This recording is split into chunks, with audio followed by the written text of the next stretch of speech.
अपने ख्यालात पर काम करने की जरूरत है। और आज हमारे बच्चे जिस माहौल के अंदर नशोनुमा पाते हैं कि आज इस बात की ज्यादा जरूरत है, हमारे बच्चों पर यह ज्यादा जिम्मेदारी आयद होती है कि वो दिन का कुछ मखसूस वक्त निकाल कर जरा गौर करें कि हमारे जहन में आने वाले ख्यालात कैसे हैं। कितने ख्यालात ऐसे हैं जो पाकीज़ा हैं और कितने ख्यालात ऐसे हैं जो आलूदा हैं। अगर आप पाकीज़ा ख्यालात को अपने जहन में जगह देते हैं तो यकीनन आपकी शख्सियत पाकीज़ा हो सकती है, और अगर आलूदा ख्यालात को आप अपने जहन में जगह देते हैं तो यकीनन आपकी पूरी जिंदगी और आपकी पूरी शख्सियत आलूदा हो सकती है। और दूसरी चीज जिस पर इंतहाई काम करने की जरूरत है और जो हमारी तालीमी इर्तिका के लिए जो चीज जरूरत है वो ये है कि इंसान अपनी आइडियोलॉजी पर काम करे। किसी भी इंसान, कोई भी दुनिया का रहने वाला इंसान, उसका कोई ना कोई नजरिया होना चाहिए। लेकिन हम जो लोग जिन्होंने अपने जुबान से ला इलाहा इल्लल्लाह मुहम्मद रसूलुल्लाह सल्लल्लाहु अलैहि वसल्लम पढ़ा हो, जिन्हें शऊर की बेदारी के साथ और दिल के इत्मीनान के साथ अल्लाह और उसके रसूल सल्लल्लाहु अलैहि वसल्लम को तस्लीम किया हो, उन पर तो यह बात लाजिम आती है कि उनका नजरिया ये हो कि वो खुदा परस्त हो, खुदा परस्ती उनका नजरिया हो, आखिरत पसंदी उनका नजरिया हो, और आगे बढ़कर फिर इंसान दोस्ती उनका नजरिया हो। आज जब हम पूरी दुनिया पर नजर दौड़ाते हैं, उम्मत मुस्लिमा की पस्ती का या इल्मी मैदान में पस्ती की एक बहुत बड़ी वजह है कि आज उम्मत मुस्लिमा के अफराद का कोई नजरिया नहीं है। न हम अपने नजरिए पर काम करने की जरूरत को महसूस करते हैं। आज हम नमाज, रोजा, ज़कात, हज, ये तमाम चीजें करते हैं, लेकिन खुदा परस्ती का सही तस्वर हमारे अंदर मौजूद नहीं।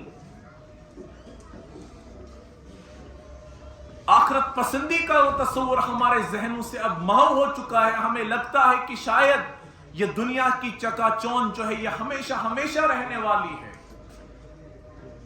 और इस दुनिया की चकाचौंध में हम इतने मुनहमिक हुए हैं और हमारे नौजवान बच्चों को इतना ज्यादा उलझा दिया गया है, उन्हें लगता है कि जो कुछ ये खूबसूरती, ये रानाई इस दुनिया की नजर आती है शायद यही सब कुछ है, लेकिन हकीकत ये नहीं है। हकीकत इसके बरअक्स है। और तीसरी चीज जिसका ताल्लुक हमारे नजरिए से होना चाहिए वो इंसान दोस्ती का नजरिया है। हम मुसलमान होने के साथ साथ इंसान दोस्त होने चाहिए, इंसानियत के गमखार होने चाहिए। पूरी दुनिया इंसानियत का दर्द हमारे दिलों में हो, क्योंकि अल्लाह ताला ने हम पर बहुत बड़ी रिस्पॉन्सिबिलिटी डाली। हम तो उम्मत वस्त हैं, हमें पूरी दुनिया की इमामत के लिए मबूस किया गया है, तो ये बात हम पर लाजिम आती है कि पूरी दुनिया इंसानियत का दर्द हमारे दिलों के अंदर मौजूद हो। बिला मजहब मिल्लत हमारे दिल के अंदर इंसानियत का दर्द हो। आज हर साल गुजरने के बाद इंसानों की इस आबादी में इजाफा हो रहा है, लेकिन इंसानों की आबादी में इजाफा होने के साथ साथ हम देखते हैं कि इंसानियत में कमी हो रही है। अब इंसान मौजूद है लेकिन इंसानियत मौजूद नहीं। इसीलिए हमें चाहिए कि हम अपने बच्चों को इंसानियत का सबक दें, इन्हें बेहतरीन इंसान बनाने की हम कोशिश करें, और इल्म के उस हकीकी मकसद से इनको आशना किया जाए। आज तो इल्म हासिल करने के मकासद भी तब्दील हो चुके हैं, लेकिन मुझे उम्मीद है कि इस स्कूल में ज़ेरे तालीम जितने भी बच्चे हैं यकीनन उनको यह तालीम दी गई होगी और तालीम के इस मकसद से आशना किया गया होगा कि तालीम का अव्वलीन मकसद मारिफत इलाही है कि आप अपने खालिक को, आप अपने मालिक को आप पहचाने। यह तालीम का अव्वलीन मकसद है। اور دوسرا مقصد انسان اپنے آپ کو جانے، انسان کو اپنے آپ کی معرفت حاصل ہو کہ میں کون ہوں، مجھے کس نے تخلیق کیا اور میری زندگی کا مقصد کیا ہے۔ تو اس تعلیم کے اس مقصد کے ساتھ جب آپ آگے بڑھیں گے تب آپ دیکھیں گے کہ آپ تعلیمی طور ترقی کریں گے اور پستی سے نکل کر، اس زوال سے نکل کر اللہ ہمیں واپس عروج عطا کرے گا۔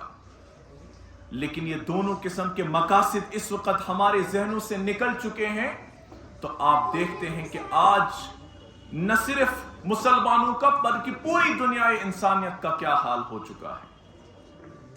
تو یہ دوسری چیز تھی کہ ہمیں اپنی آئیڈیالوجی پر کام کرنے کی ضرورت ہے۔